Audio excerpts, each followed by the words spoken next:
The icy wind howled through the towering pine trees, carrying whispers of something unseen. The ski resort, once a lively escape for families and thrill-seekers, had taken on an eerie silence. Snowflakes drifted down, covering the abandoned trails in an untouched white sheet. But beneath that peaceful surface, hidden in the shadows of the mountains, lay stories no one wanted to talk about, stories of disappearances, strange figures watching from the trees, and echoes of screams swallowed by the wind. Ski trips are supposed to be fun, a time to escape reality and embrace the beauty of nature. The crisp mountain air, the rush of carving through fresh powder, the laughter echoing from cozy lodges, these are the moments people remember. But for some, their time in the mountains turns into something far more chilling. When the sun sets behind the peaks and the last chairlift stops running, the mountains become something else entirely. The isolation, the bitter cold, and the endless dark create the perfect setting for fear to creep in. Tonight, we're diving into 3 horrifying true ski trip horror stories, tales from real people who ventured into the snow-covered wilderness, only to come back with nightmares that would never leave them. In these stories, you'll hear about a group of friends who thought they were alone on the slopes until they saw something standing just beyond the tree line watching. A solo skier who took a wrong turn and found himself lost in a place that didn't want him to leave. And a family whose cozy ski lodge held something far more sinister than just creaky floorboards. These aren't just stories. They are chilling reminders that even in the most beautiful places, danger can lurk just beneath the surface. Some of the people in these stories made it back to tell what happened. Others, well, let's just say their last known footprints vanished into the snow. So bundle up, turn down the lights, and get ready. Because once you hear these stories, you might think twice before taking that last run down the mountain or wandering too far from the lodge. Some things in the mountains should never be disturbed, and those who do may never come back. The first story takes place in a small, remote ski resort nestled deep in the mountains, far from the crowded, tourist-filled slopes. It was the kind of place where you could go hours without seeing another person on the trails. For Jake and his friends, that was exactly what made it perfect. They had been planning this trip for months, a weekend getaway to enjoy fresh snow, warm fires, and good company. But as they drove up the winding, snow-covered roads, a sense of unease settled over them. The town at the base of the mountain felt strangely empty. A few dim lights flickered in windows, but there were no signs of life, no laughter spilling out from ski lodges, no locals moving about. When they stopped at a small gas station to grab some last-minute supplies, the old man behind the counter eyed them carefully. "Not many people come up this way anymore," he said, his voice low. "Storms rolling in. You kids be careful." Brushing it off as nothing more than small-town superstition, they continued their drive, finally reaching their secluded cabin just as the last light of day faded behind the peaks. The place was everything they hoped for, cozy, warm, and with a perfect view of the slopes just beyond the tree line. But that night, as the wind howled outside, something felt off. The silence was too deep, the kind that made you hyper-aware of every creak and rustle. Then came the footprints. The next morning, as they stepped outside to gear up for their first run, they noticed tracks leading from the trees to their cabin. They were deep, fresh, and unmistakably human. But what made their stomachs twist with unease was the fact that there was only one set, leading in, but not out. They checked around, convinced it must have been one of them playing a joke, but no one owned up to it. Brushing away their nerves, they hit the slopes, carving through the untouched snow. The day was perfect, but that feeling of being watched never left them. At one point, Jake swore he saw something, a figure standing at the edge of the trees just beyond the trail, but when he stopped to look again, it was gone. As the sun dipped behind the mountains and the cold settled in, they made their way back to the cabin, laughing and shaking off their paranoia. But as they reached the door, their laughter died. The front door, which they had locked that morning, was slightly open, and inside, the air felt just a little too cold. Jake was the first to step inside. The cabin was just as they had left it, or at least it should have been. Something felt different, though.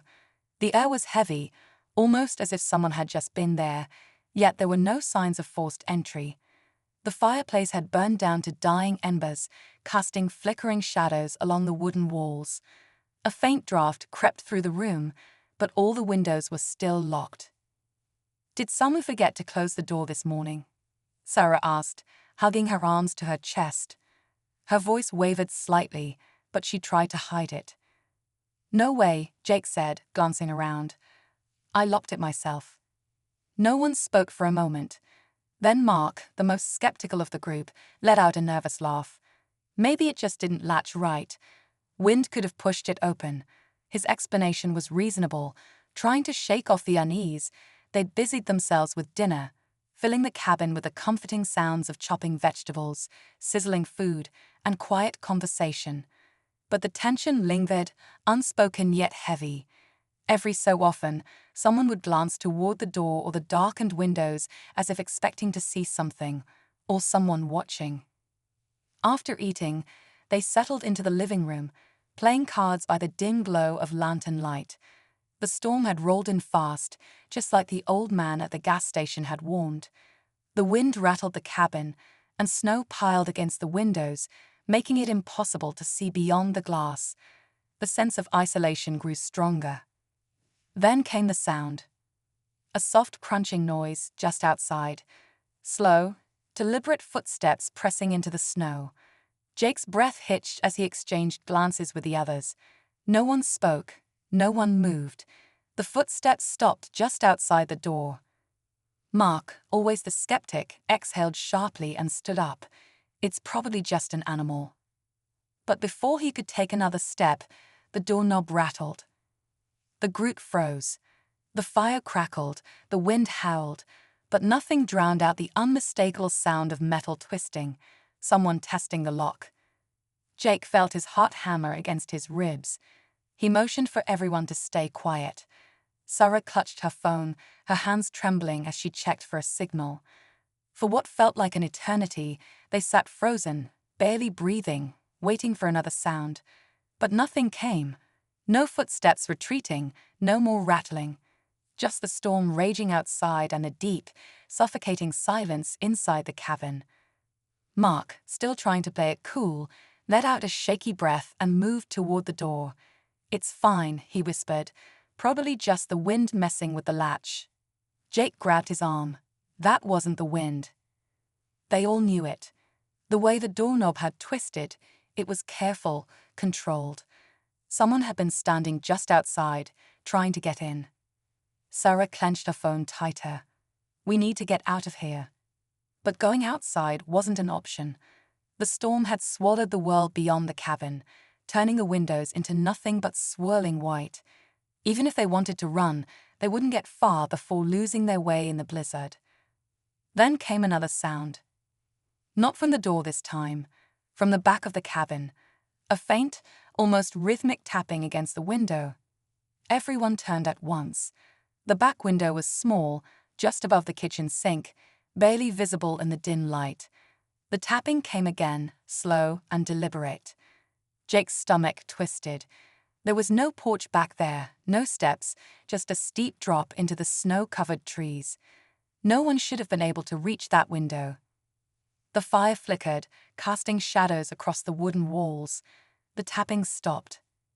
Then, something even worse happened. A breath. Not from any of them. A slow, drawn-out exhale, fogging up the glass from the outside. Sarah let out a strangled gasp, and Mark stumbled backward, knocking over a chair. Jake grabbed the fireplace poker, his grip tightening as his pulse pounded in his ears. The room turned ice cold. No one moved, no one spoke. The word on the glass lingered, the letters dripping as the frost melted away. Outside, the wind howled, but Jake's grip tightened on the fireplace poker. His heartbeat pounded so loudly in his ears that he could barely hear the others whispering. No one wanted to say it, but they all knew. Whoever had left that message was still out there watching. Mark moved first, grabbing his coat. "We can't just sit here." If they wanted to get in, they would have by now. His voice was low, but the fear in his eyes was unmistakable. Sarah shook her head. What if that's exactly what they want? To lure us outside. A gust of wind slammed against the cabin, making the windows rattle. For a moment, it felt like the whole place was breathing, shifting around them. Then, from somewhere deep in the storm, they heard it. Laughter. Distant, hollow, not quite human. Panic set in. Jake grabbed his phone, knowing it was useless, but checked anyway. Still no signal. His mind raced. Whoever, or whatever, was out there wasn't leaving. And if they stayed, they wouldn't make it through the night. We go together, Jake said. Straight to the car. No stopping. No looking back. No one argued. They threw on their coats, grabbed the keys, and with one last deep breath, Jake yanked the door open. The storm swallowed them instantly. Snow swirled in thick waves, blinding them as they stumbled forward. The car wasn't far, but each step felt like a mile. The cold burned their skin, and the wind roared like something alive. Then Sarah screamed. Jake spun around, but she was still there, clutching Mark's arm. I saw someone, she gasped. Right there, in the trees. Jake's stomach dropped. He didn't look. He couldn't. Instead, he grabbed her wrist and pulled her forward. Keep moving. The car was just ahead, nearly buried in snow. Jake fumbled with the keys, hands shaking as he yanked the door open. They piled inside, locking the doors, panting. For a moment, nothing happened, just silence. Then, as Jake turned the ignition, the headlights cut through the storm and revealed them. Figures, tall, motionless, standing in a perfect line at the edge of the trees, just beyond the light's reach. Their faces were hidden in shadow, but their presence was undeniable. Watching, waiting. The engine roared to life. Jake floored it, tires spinning before catching traction. They didn't look back. Not until they reached the main road, miles away from the cabin. Only then did Sarah whisper, barely audible over the hum of the heater. They let us go. No one responded, because deep down they all knew, this time, they had been lucky. But whatever was in those mountains, it was still there, waiting for the next visitors who wouldn't be as fortunate. No one responded, because deep down they all knew, this time, they had been lucky. But whatever was in those mountains, it was still there, waiting for the next visitors who wouldn't be as fortunate.